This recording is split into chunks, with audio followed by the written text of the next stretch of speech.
It's the good doctor in the building. What's going on, man? Yo, so Good happy to see you, have you on the men's den. And take Appreciate you. I'm excited to chop it up and get into the conversation, man. Coming up from DC. Yes, sir. You know, I was on the Amtrak. Yeah, man. Hopped up here yesterday morning. Yeah, well, I appreciate you coming through to the men's den, getting a chance to talk with you. Lots of things that we could talk about. So excited to get in the conversation. But again, just thank you so much for coming up. Man, it's good to be here, man. It's a dope setup. I've been excited to just talk, man. I think our fields really overlap. You do a lot of good work, man, and you know it's all about working with black men. So I'm just glad to be here and talk with you. That's what it is, working with black men. I think again, when we come together and work together, the things we can accomplish are just simply outstanding. And so, you know, when it comes to the men's den, a lot of times, you know, when black men see each other, when they get together, it's always, yo, bro, you know, I'm trying to be like you, you know, I'm trying to get like you, you know, that kind of, and here at the men's den, we're a little bit unhumble, a little bit more braggadocio, right? That's what we do when we go to the men's den. So how I like to start the show is, man, tell me why you are him. Why are you one of them ones? Why are you that guy? I know, because I brought you on here. Like, you know what I'm saying? I already know. I could read the LinkedIn. This is different. I want to hear from you. You know what I'm saying? Why are you him? Why are you one of them ones? So this is definitely different. I will say I've definitely been in those settings where people like don't really feel comfortable talking about themselves, but I'm gonna push myself.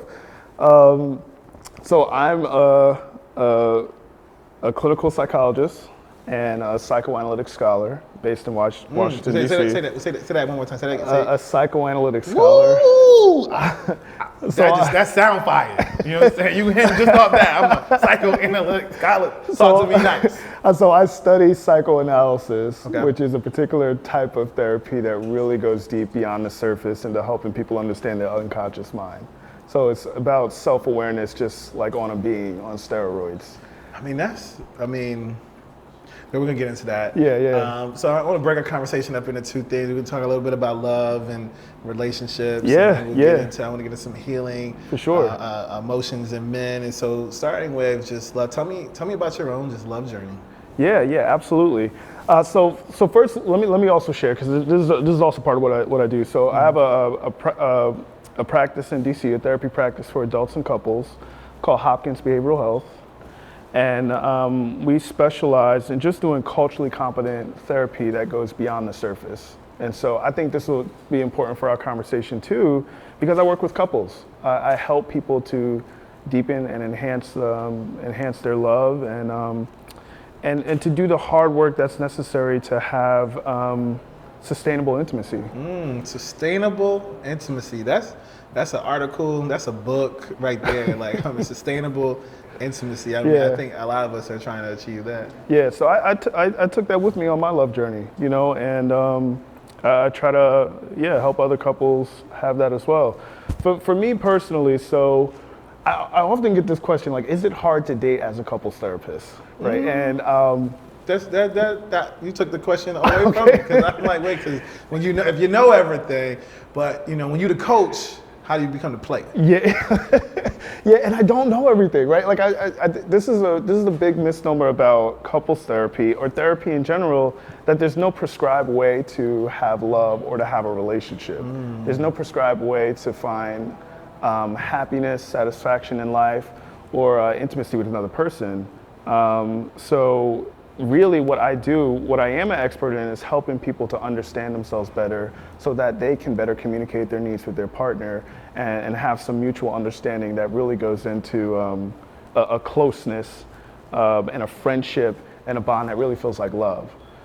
So for me, in terms of my own, you know, there's the therapy work, but in terms of my own journey of finding love, what was really important to me is that I make sure that I find somebody who that I can have just a mutual understanding with, someone that I can be friends with, someone I have a really deep connection with. Living in DC is wild. It's a wonderful social environment. Chocolate City. It's Chocolate City for real. It's a wonderful social environment, but it can be hard. You know, I'm someone who's really passionate about his work.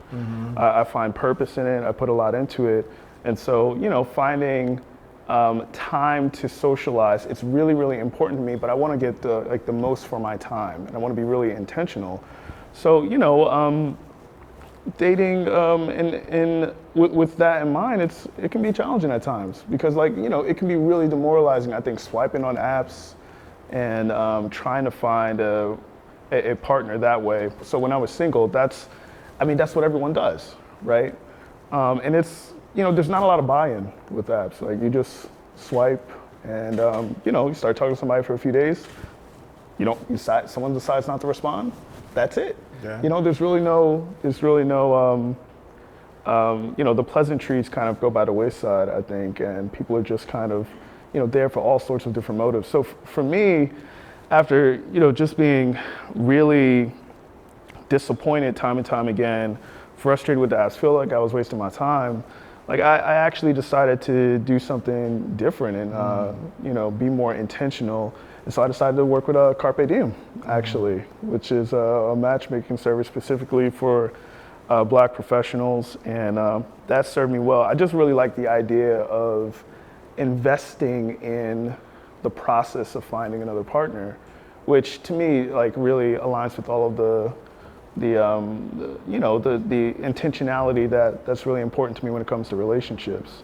Now, see, I think sometimes this term, it might be like high value, high quality, but you, sir, are a high value, high quality Black man. So tell me about choosing CarpeDM as the vehicle, the app, the pathway to finding love. Yeah.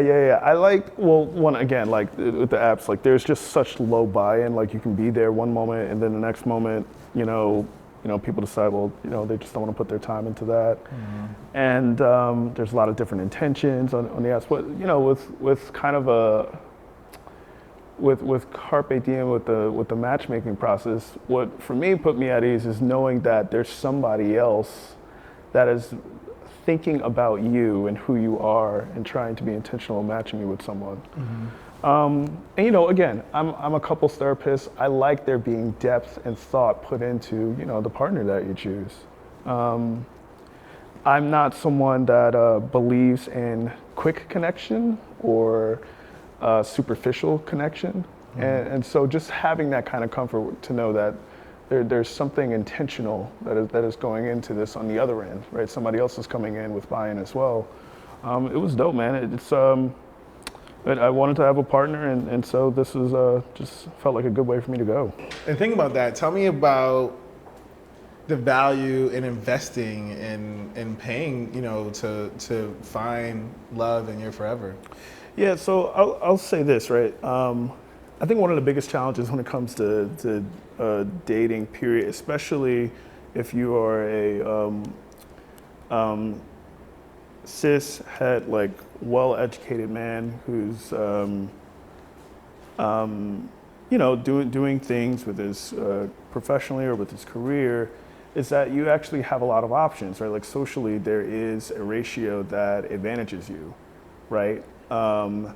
And sometimes having a lot of options actually ends up being a barrier to us doing the necessary work to have sustainable intimacy, right? Connecting with someone, it takes effort. Relationships don't just take off on their own. People have to work toward understanding themselves, what wounds they carry, what trauma they bring into the relationship, what they're looking for deeply, what they might be afraid of when it comes to intimacy, and they have to understand all of those things and be able to communicate about it in order to have a good long-term relationship. So from that standpoint, whether it's financially or with your emotional energy or with time or your self-work, right? Relationships are an investment. So the idea of investing all around, it fit well for me. And you're just piquing my interest because sometimes as a Black man, and there can be definitely plenty of options, you don't think about using a service. So can you walk me through what that experience was like in terms of using CarpeDM to get to that, to meet your person? Yeah, so they start with an interview. There's a lot of like background. They, make sure that your desires and like your, right, whether that be like financially, professionally, what you want long term, if you're looking for marriage, if you want children, or, like all of those things kind of align. And then there's an interview process to figure out like what's most important to you, right? Like what really matters the most to you when it comes to connecting with someone, and they do their best to kind of match you up. You have a 15-minute initial conversation, and then with the person that you're matched with, a video conversation, and then from there, right, the couple can decide whether they want to continue. So it's a really different model. I'm really, you got me like thinking, I'm saying here like, some might say I'm a high quality brother, and so maybe I need to look into that. But also tell me a little about the role, like, so the role around trust and transparency and matchmaking services. I know that they're really intentional. I know that they're really open about what they're doing on their end, and there's mutual communication between you and the matchmaker. There's always space for there to be questions asked, I think, on both ends to kind of like hone the search. Yeah. I feel like a light bulb's going off in my brain Yeah. a little bit about like, 'cause I know that as a black man, I think there's sometimes even maybe some misconceptions around if there's a lot of women out there, but is there really, in terms of like because when you really dig in and you become intentional, that's how that pool can shrink to be like, oh, now I know exactly, what I'm looking for. But why, in your opinion, should more black men think about matchmaking services in terms of finding their person? Yeah, I mean, it's really, what I was saying before about like, being intentional. Like if you want to have a relationship, right, then it's going to take work, and there is going to be sacrifice. And the other thing is that if we can kind of get caught up in the fallacy that there's always going to be something better. And I think better is always where like you water the grass, right? The grass isn't always green on the other side. It's greener where you water it. So if you want a relationship, if that's what you're intentionally going for, being intentional, I think finding a service that also helped you to be intentional, that was really helpful. And then like leaning in to do the work, right? Like, is there going to be someone better? No, like the someone better is in you and in the work that you do with the other person, right? Like, so that's really what I think like love and relationships is all about. It's about like leaning in to try to understand each other and be the best you that you can with the other person, and helping them be the best person that they can be. So for a lot of the black men out there, I would say like be cautious to not fall into the trap of there is always going to be something better, and to try to lean into work to build the kind of intimacy that you want, because that can really reveal to you the person that's already there, the quality of the relationship you already have. Yeah, it makes me think of J. Cole's song "Love Yours." Yeah, it's one of my favorite songs. Yeah, and, yeah. He's always like, even when there's always going to be a better car, prettier woman, better clothes, but you gotta love yours, right? And then also do the work. And so as we shift gears just a little bit, why is it challenging for men to find time or to be intentional to do the work? Man, that's a great question. I got a lot to say about this. So I think, and some of it's cliche, and we've heard of it before, but it's not cliche in the sense that it lives within us, and it's something that we really do struggle with, right? Like, particularly for black men, we've all grown up in spaces where we've heard the messages, right? This is what it means to be a man. You got to be strong. You got to be tough. You got to have your armor on. You got to make sure you protect and provide. I always go back to this like funny joke that Chris Rock told in the stand-up a while back, And it's funny because it's true, to some extent. He said, only women and dogs are loved unconditionally. Like if you're a man, you have to bring something to the table. Come right? on. And I think a lot of brothers that it resonates. Yeah, Right. yeah. Like only dogs, kids, women are loved unconditionally. But what's on the other side of that is men who feel like all they are good for is their output, right? Their service, what they can do for other people. And then you mix that in with messages like boys don't cry, like, suck it up, man up. There's all these things that basically tell men like, whatever's going on inside of you does not matter. Your internal world, you don't need to connect with that. You actually just need to make sure that you're armored up and doing everything that you can for other people in this world, right? Happy wife, happy life. The story ends there. That is it. That's what matters. I hate that term. Maybe not hate. I understand this premise. I think it's happy spouse, happy house. We need to really lean into that, but yeah, but also like both people need to be happy, right? But so for a lot of us men, like we're disadvantaged. Emotions are sensory information about what's going on with us, right? Similar to like taste, touch, sight, it's sensory information. The different thing about emotions is that we actually have to kind of take our time to be introspective to understand what it is that they're telling us. Emotions are actually expressions of our needs. And if we can understand and be with our emotions and reckon with what they mean, we're actually more informed about what we need. So a lot of us brothers are actually disadvantaged in determining the things that we need and what's going on with us internally to be able to connect and actually communicate and move in ways that actually fulfill us, right? We're taught from a very early age to detach and produce. And so this work is particularly tough for us, right? Like you build up years of having that armor and kind of following in this path of doing rather than thinking or reflecting or being in touch with oneself, it really becomes tough. But I've seen time and time again, men who really do take the time to devote themselves to doing this kind of work, the world opens up. It's more possibilities for who they can be. And that self-love can really take off from there. Yeah, self-love, vulnerability, empathy, these are strength finders, if you will, right? Like when we lean into them and we really own them, where we get to go, the barriers we can break through, the walls we can knock down, when we own like what I think is like the comprehensive nature of what it means to be a black man, or even comprehensiveness of masculinity, because we grow up learning 50% of it, but we need to really lean into what is 100% of it, because we only have learned 50%.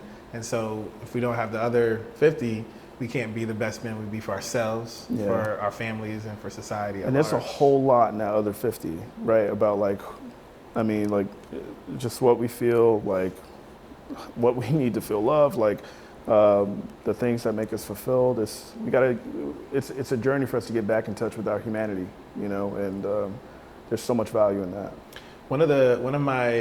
One quote that sometimes I struggle, people use it a lot, and I struggle when people use it, is Mr. Booker T. Washington. It's easier to repair children than to fix. Oh yeah, I know what you're talking about. To fix broken men. I'm messing up just a little bit because I don't like it. I know what you're talking about though. I know. Right, and I think sometimes when we hear that quote, it's almost like leave men broken, right? And I think about the work that we do with youth, and like I need every man at the table, but if we're leaving men broken, that means that we aren't allowing them to really dig into their trauma and the things that they've experienced. So tell me a little about how we do a better job at creating spaces and giving men the opportunity to dig into the trauma that they may have experienced throughout their life, so that they can come out on the other side better than they were before they started. Yeah, I love that. One of the ways I took that quote is like, it's easier to address it when you're young, but it does kind of give like maybe a bit of a bad thought on the back end. I think first of all, it's important to understand like trauma is ubiquitous, right? It's anything that we experience as being too much, too fast, all at once, to ourselves, to other people we love, or just things that are important to us, right? So if we witness something happening that's violating to another black person, that's traumatic, right? It obviously doesn't have to happen to us, and it also doesn't have to necessarily happen to a person. It can be something that's so important to us, right? Like, for example, policies, right, that are broken down, like affirmative action going under attack, Roe v. Wade being under attack, right? Those are important to us because it says something about the value of our humanity, right? So those can be considered small traumas as well. So it's ubiquitous. We've all had experiences that don't feel good in the worst way, right? I think part of what makes trauma hard to access sometimes is because there's a residue of shame that's left behind around how we feel about it, and especially for young men and even older men, if you're not supposed to feel, right? If you're not supposed, right, to be a man is to not feel so much. Naturally, when you feel, and because life is life and humans feel, right? To feel is to exist, to be human is to feel. So naturally, when we do feel, what happens is a lot of times we go into hiding, right? We don't want to reveal that part to us, right? We feel too vulnerable or too exposed. So I think, one, having this change in our culture where we're having conversations about it and saying it really is okay to not be okay. It really is okay to encounter circumstances in your life where you don't have the answers, where you're sincerely struggling, and even feel like you're suffering or don't know which way is up. And that in itself starts to erode at the shame that keeps trauma dormant and leaves folks in like running into hiding. So that in itself is really helpful. Having conversations like this, and I think communicating to other brothers of the youth that, listen, life is life, we're gonna have issues, and it's okay to struggle, and the things that happen to you that are hurtful, they're not okay, and it's we have to feel our way through and not necessarily work or perform our way through. Work or perform our way through. I think that's, I mean, I don't know a man who hasn't thought that's the process by which they have to move through life. Yeah. I don't know if I could name one. And so even thinking about that, tell me about your own, like, even in the field that you're in, like when you were growing up, is that what you wanted to do? Did you have a moment growing up or experience where you're like, okay, this is where, like, I know what it was for me to want to, really focus on like emotional intelligence. But for you, what was that moment you're like, okay, because one thing that I'm gonna be in like the social sciences, but I'm gonna like this area right here. Yeah, that's a good question. It certainly was never one moment. I do think that I was, kind of just the one in my friend group. I was, it's that kind of like cliche friend. It's like, I'm the one that people go to talk to, right? Or if they want advice, not that therapists give advice. That's like a thing for me. It's like, I help people understand themselves. I don't tell them what to do. I think that's more valuable. But I was that friend when I was younger in the friend group that was like, I was the sound listening board, and people felt like they could come to me to talk, and I saw the value in that. My grandfather is actually a barbershop owner, and so I grew up in that barbershop, and it was really like a community hub. And I just saw the value in like having conversation that went past your every day to day. It's like, bro, I'm trying to be like you one day, like like just the banter, but actually like whether it be debates or dialogue that was just really passionate. Like I really enjoyed that vibe, and so I took that further because I realized there was also something missing, and that was the part about like connecting when things are not going well, and like being honest and vulnerable and genuine about it. So it's both a part of what I saw and what I didn't see, right? I really do feel like the profession kind of chose me in that way. Mm-hmm. Like I've always been a person. I have a friend who said like he's just deep for no reason sometimes. Like he just thinking too far into things, and that's just always how I've been. I think people are fascinating. I think our minds are fascinating, and I like to get into the weeds and the nuances of who we are and why. And so I think it's a calling for sure. I feel like when I think about, well, how old are you? I am in my mid-30s. Mid-30s? Yeah. Me too.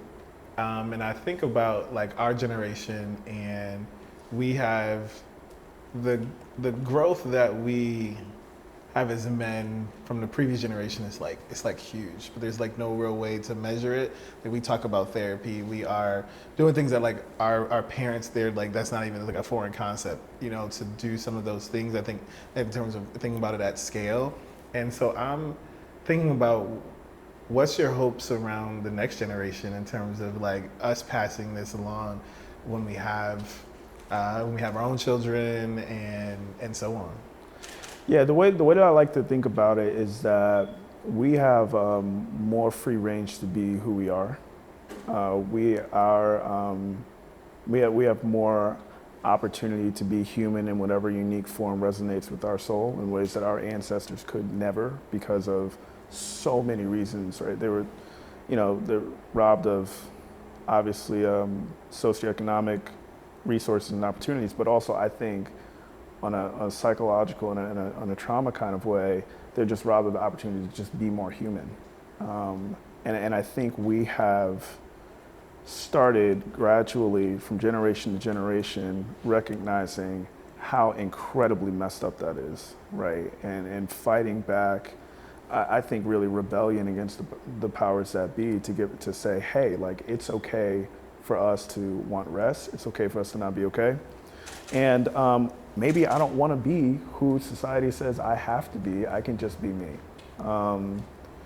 So, I see on TikTok, like, the Gen Zers who are like, they're not taking this like crap from work anymore. It's like they're serious about their time off.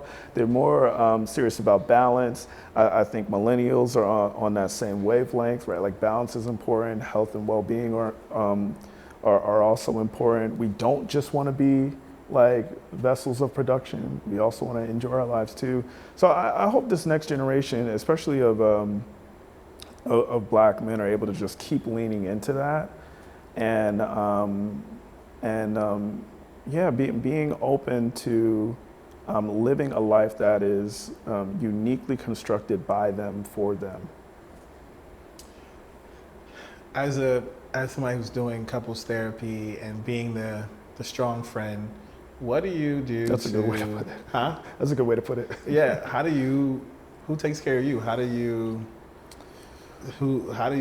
find, like in my head it's like one reason why there's a CarpeDM, and you can use that because like it's to find your person, because like I'm right. Always the person pouring into others, right? There's lots of strong friends out there, right? How do you as the strong friend find the places and the support that you need so that you can get restored, you can get rejuvenated, and you can heal, because you are that person for so many. Yeah. I love what I do for a living, and because I love what I do, I'm especially susceptible to doing too much.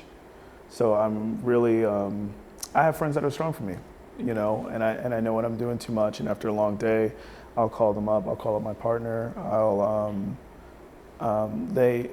They'll know whether I'm in a venting mode or if I'm in a let's dialogue or give me what you think kind of mode, and so I think I've communicated with the folks that are close to me about what I need, and the people who know me well around those kind of things. I think I'm also good about, like, at the end of the day, like decompressing and just not uploading everything, but downloading and like taking some time for silence and quiet and getting all my thoughts down. And for me, that's really rejuvenating. You said something that really just piqued my interest. You talked about when you talk to people, you can be in a venting mode, or do you want dialogue? I know that how do you communicate to people to build a relationship where they know, or do you have to outwardly just say it so they know? Like, how did that, like, I've always struggled with that, because sometimes I'm talking to somebody, I don't really want you to ask me no questions. Yeah. I just want you to listen to me, talk about what I'm challenged with. Then at other times, you tell somebody something, you're like, why you not asking me no questions? Yeah, right. Are you listening? Do you want to know? Yeah. So how did you create that?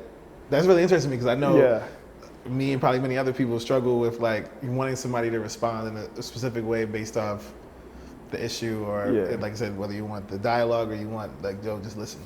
Yeah, so this is a little bit of the therapist in me. So like one thing I say to my patients is I'm not the kind of therapist that gives advice or tells you what to do. I think advice is really easy to give, and it's often wrong because it may be based on what someone else feels, their own unique psychology, and not really. It's not really based on who you are and what's going on with you. And so we need to, you need to be able to understand yourself well enough to kind of use the wisdom within. I'm big on that, right? Like, and that's not to say that I'm going to have all the answers all the time, but I'm not big on like giving advice. I want somebody to kind of validate how I feel and kind of understand how I feel. The other thing I say is like, unsolicited advice is criticism, because you're kind of telling somebody what they should do without them having like asked for that kind of feedback. It kind of implies like you're not doing something that you should or could be doing that's better, right? So, but everyone's different, right? Some people just want their friend to like tell them, it's like, hey, this is what I think you should do, and they trust their friend's, sound analysis of the issue. So I would say like it's got to be a conversation, right? Like it's like, hey, I just need you to hear me out and validate what I'm saying, understand why I feel the way I do, or like I need some input on this. Like I need to know, what do you think is the best thing to do in this situation, right? Like if you were me, like how would you navigate this? That you got to communicate what your needs are. They're going to change, and assuming that people know is a recipe for disaster. Moving into a little bit of this couples therapy. Yeah. When should somebody look into couples therapy? Because I feel like sometimes it should be like from the jump, like, all right, you're my girlfriend. Yeah. We should do couples therapy, right? So you could talk about some of the things that, because like sometimes I think maybe there'll be like cards you can use to get to deeper conversations. But I don't know, I'm interested in like, when should you do couples therapy? Like, I don't know if you should wait till you propose and then you do couples therapy, because that might be too late, because then you find something, I already spent like 10 racks on this ring. And like, I don't know. I'm just, help me out. I think every couple, if you have an appetite to better understand yourself and the other person, every couple can benefit from couples therapy.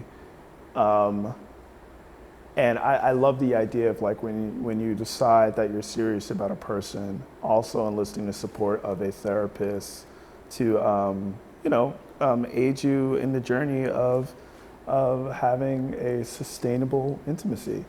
The way that I approach this, I talked to you earlier about like psychoanalytic therapy, like understanding the subconscious mind. The large majority of our psychology is subconscious. Like there's more that we don't know about ourselves than what we do know about ourselves. And that's just the way the human mind is set up. And that's actually backed by neuroscience, because we have more systems of memory that are unconscious and systems of memory that are conscious. When it comes to couples, right, people choose their partner based off of two kind of so break it down. Help me out. I'm on a struggle bus, so I'm learning something here. So people choose their partners for two reasons. Okay. One is because they are drawn to, in that person, a dynamic of love that is familiar. Okay. That's part of what attraction actually is. Yeah, there's a physical aspect of it, but beyond that, there's also some sort of subconscious, and I think this is universal, imagination that you can play out something that is familiar, the love that is familiar to you, and that's both the positive qualities and the negative qualities. And why do we do that? Because what's familiar feels safe. It feels like we can control it, we're used to it, it feels manageable. And the second reason that we will choose someone is because we want to do something with the negative qualities of that familiar love that we couldn't have done in our past. We're trying to kind of like work out a dynamic. So someone who's been abandoned before might not choose a partner who just runs away and abandons them, but gets really caught up in work a lot, and isn't always there in the way that they might want, right?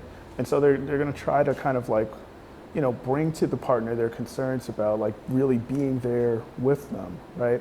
And so I think this is a big part of relationships. It's kind of like doing the dance of working through how you've experienced trauma in your life and what you're looking for in the other partner because of these sensitive areas that we all have around love and intimacy, right? We need love to survive. We need intimacy to survive. So when we're really, really young, we learn ways to increase our chances of getting love and to decrease our chances of getting left behind and rejected. We have these roadmaps when our brain is just developing, before we even have a prefrontal cortex. We learn these ways to kind of make sure our parents are more happy with us or less happy with us. And that becomes the lens through which we approach relationships, right? And we can't really work out the consequences or side effects of choosing the ways that we choose, right? They're just our best guess. And just like when when you learn to tie your shoes, like once you learn that, you move on to learn something else. It's subconscious. You don't think about how to do it again.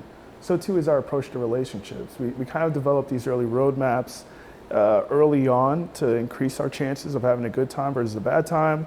That becomes like what we understand about relationships. We kind of go on autopilot. We follow these roadmaps. And so the work of therapy is really understanding what your roadmaps are, what needs kind of get met or don't get met because of those roadmaps, and being able to communicate with your partner around the emotions that are evoked along that journey and how they might trigger certain things in there that can trouble communication for the both of you. I feel like I appreciate everything you're saying, but you're like a role model in this love space, in terms of the things that you're sharing, and then you found your forever through CarpeDM, and I am strongly considering just through our whole conversation, because I feel like I've done that work. I've had therapy. I don't have insurance at the moment, so therapy has a little bit, we'll get back to that, right now, but so I've done the work, but I had, therapists for a good amount of time and did that work. And so as we kind of come to a close, what advice do you have for me, to so that I can find my forever? You got me at CarpeDM. I'm all in right now. Like, it was matchmaking, because it sounded like you did the work, and then you had this support, and so I'm gonna have to follow. That's why I say you role model, because I think I need to follow the same suit. Or, you might want to enlist some help, like, finding your forever. So, CarpeDM is not a bad option for that. Might hit up Nathan, figure that out. Also, find a therapist. Like, that's number one for sure. But continue to do the work, man. Like, it's a journey. Like, we don't go into therapy to overcome and master our subconscious mind or to master our psychology. We just come to understand it better, right? Like, I think the best way to describe a really sound mental health is if you can look at yourself like a snow globe, and you just kind of take stock of everything that's in there with a little bit of awe, a little wonder, some curiosity, and marvel at it to some degree too. And for the things that you don't like to look at, being able to still look at them and still have a sense of awe and curiosity about what they're about. But keep doing the work, man. And definitely therapy is a great place to do that. I'm biased, of course, but no, I mean, these are the conversations we got to have in the men's den, right? Talking about therapy, talking about love and how to find it, how to do the work in ourselves. This is important, and I just really, really appreciate the way you broke things down, brought in some of that neuroscience as well. I'm sitting here, I'm listening, I'm taking it all in. I'm having a video and recording everything too, because there's so many gems that not only do I'm taking away, but I know many other Black men could take away as we look to become the comprehensive men that we need to be for ourselves, for our partners, and for society. Yeah, absolutely, man. Absolutely. This health thing is it's a lifelong thing. Doc, I appreciate you taking time to just come and hang out in the men's den. This is dope, man. I gotta come back. We had a really great conversation. I'm excited. Before we close, what's next for you? What can we expect from you this year and beyond? Yeah, definitely my practice is growing. That's Hopkins Behavioral Health at hopkinsbehavioralhealth.com. I'm hoping to get more into writing from a psychoanalytic lens. I also do a lot of speaking engagements. Because you're a psychoanalytic therapist. Yes. Scholar. Yes. But yes, right. But I also do psychoanalytic therapy. Yeah.